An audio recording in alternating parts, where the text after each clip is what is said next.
Ahoj, volám sa Veronika Sláviková a pomáham ľuďom nájsť cestu späť k sebe, do bezpečia, domov, na miesto, odkiaľ bez akéhokoľvek tlaku všetko vychádza, náš sebaprejav, naše sebavedomie, láska, ako žiariť, ako ukázať svetu, kto som a žiť svoju esenciu bez tlaku na seba.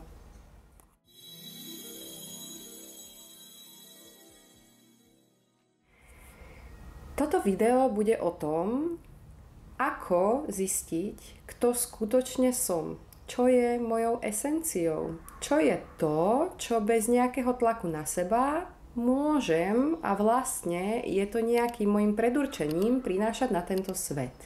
Možno ste mnohí z vás počuli o hraničnej poruche osobnosti, ktorá úzko súvisí s pocitmi nízkej sebahodnoty. Diagnostikuje sa veľmi nízkou sebahodnotou a vlastne ten koreň je v tom, že keď som bola malá, tak som nezažívala tú bezpodmienečnú lásku od mojej maminky. Takže teraz v prítomnosti trpím tým, že ja neviem, kto som. A to je spojené s tým, že ja vlastne neviem, čo je pre mňa dobré. Ja neviem v tom živote nájsť určitý prúd, z ktorého by som mohla čerpať. Ja vlastne nepoznám ani svoje hranice, pretože ja sa neviem identifikovať a tým pádom neviem identifikovať nič, čo prichádza zvonku ku mne. Je to pozícia, ktorú veľmi často dneska vidíme na rôznych sebarozvojových kurzoch, kde sa vlastne deje to, že tie ženy zase a zase hľadajú seba a tým hľadaním samotným sa oddelujú od toho, aby zistili alebo skôr, aby uvideli, a není to nejakým konaním a učením, je to skôr rozjímaním, je to upokojením, je to uvedomelým bytím v prítomnosti, kde není žiadny tlak a posudzovanie. Je to veľmi láskyplný priestor, ktorý vytvárame sami pre seba, aby sme sa mohli prejaviť.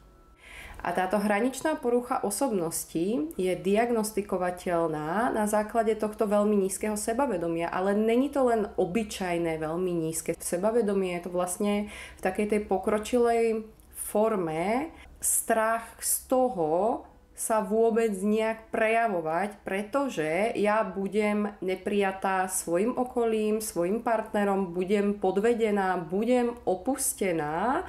Je to celý tento balíček pocitov, takže ja sa napríklad dopredu už chovám tak, že počítam s tým, že budem opustená.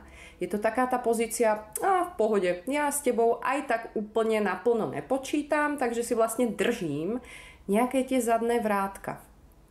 Pretože keby som sa mala otvoriť, keby som mala ísť do určitej nežnosti k sebe a k tomu okoliu, bola by som príliš zraniteľná a mohlo by ma to znova zraniť a toto si nemôžem dovoliť. To znamená, že si vytváram ochranné štíty a žijem v neustálom strachu z prijatia okolia. Vlastne aj môj sebaprejav, čokoľvek, čo poviem, je vnútri neustále sprevádzané pocitom viny, sebaposudzovaním, určitým vnútorným sebapoškodzovaním, ktoré tam neustále do mňa vnútri picha a hovorí mi nie si dosť dobrá, toto nebolo dosť dobré, mohlo by to byť aj lepšie a podobne a podobne. Dneska vidím najčastejší prejav tohoto balíčku, ktorý si nesieme z toho detstva, bohužiaľ, v inštantnej kráse.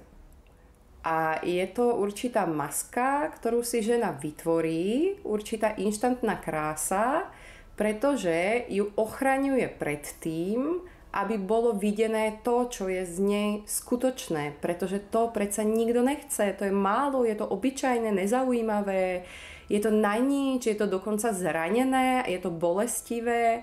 A vlastne celý dnešný svet podporuje túto inštantnú krásu. To znamená, že čo vlastne podporuje ten svet? Ten svet podporuje nelásku k sebe.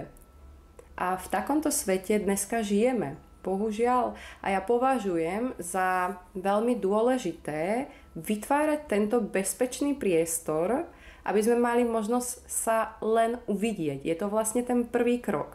A to, že máme nízku sebahodnotu, že sa cítime, že nejsme dosť dobré, že máme strach z prijatia, že máme určité deštruktívne vzorce, to je vlastne náš základný stavebný kameň, na ktorom my môžeme začať stavať. Je to tá trauma, ktorá je vlastne kľúčom k tomu, sama ona a ten prejav je kľúčom k tomu, aby sme sa späť napojili na seba, dostali do tej lásky, aby sme prestali byť plytkými.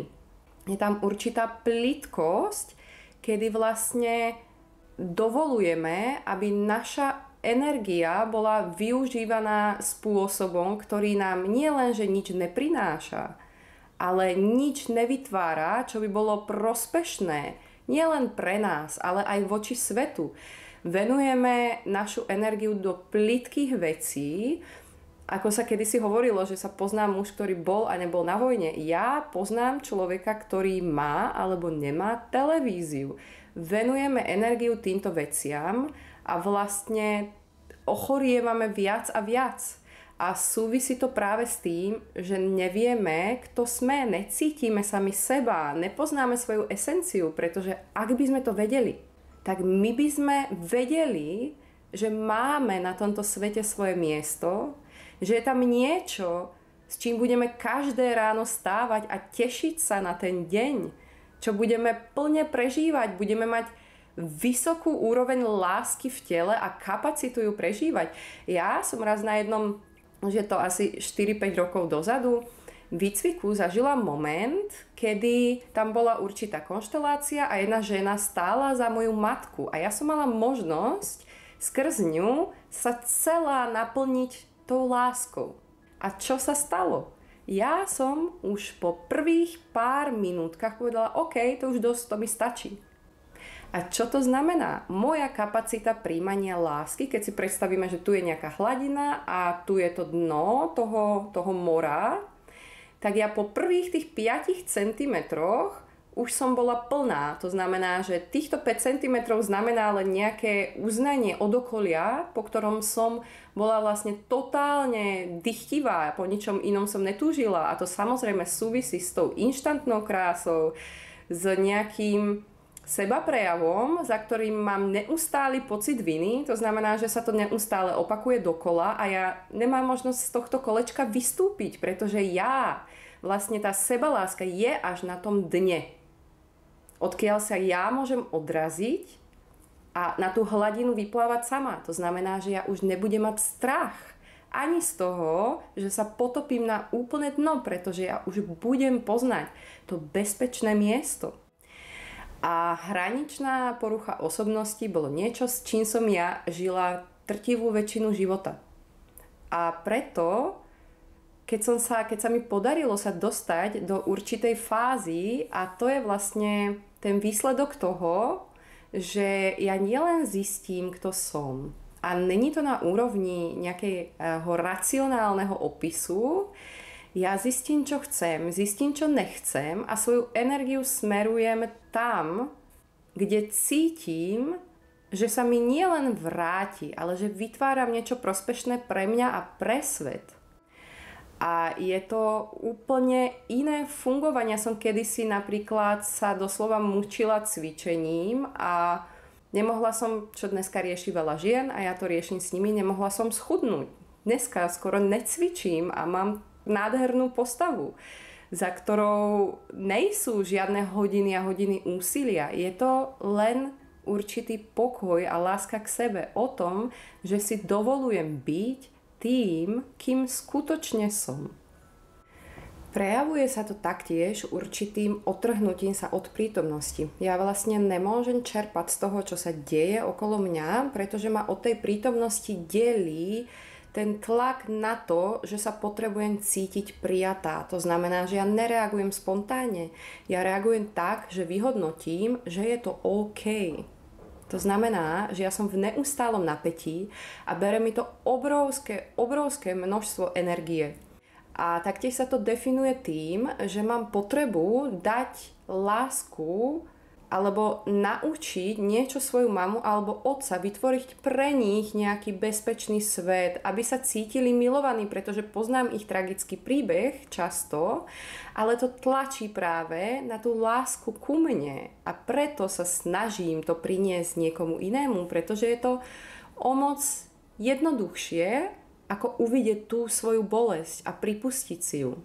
Je to sprevádzané obrovským pocitom viny. Doslova sa niekedy omlúvame za to, čo sme povedali, urobili napriek tomu, že sme to v danej situácii tak cítili. Pocit viny je najväčší trízniteľ v dnešnej dobe a skrýva sa za každým jednaním, ktoré neprúdi z toho pokojného miesta v nás, toho domova, kde sídli len láska, pocit viny, rakovina. Že? Takže a s tým môžeš začať hneď teraz. Klaď si otázku, ako sa cítiš. A zo začiatku nebude prichádzať nič, pretože ani tvoje rácio, ani tvoj mozog, ani tvoj limbický mozog, ani tvoje telo není vôbec naučené na to, že dostane tento druh pozornosti. Ale začni. Ako sa cítim práve teraz? Ako sa cítiš práve teraz? Už teraz môžeš začať po veľmi malých, jemných krôčkoch. Netlač na seba, není to konanie, je to rozjímanie, je to ticho.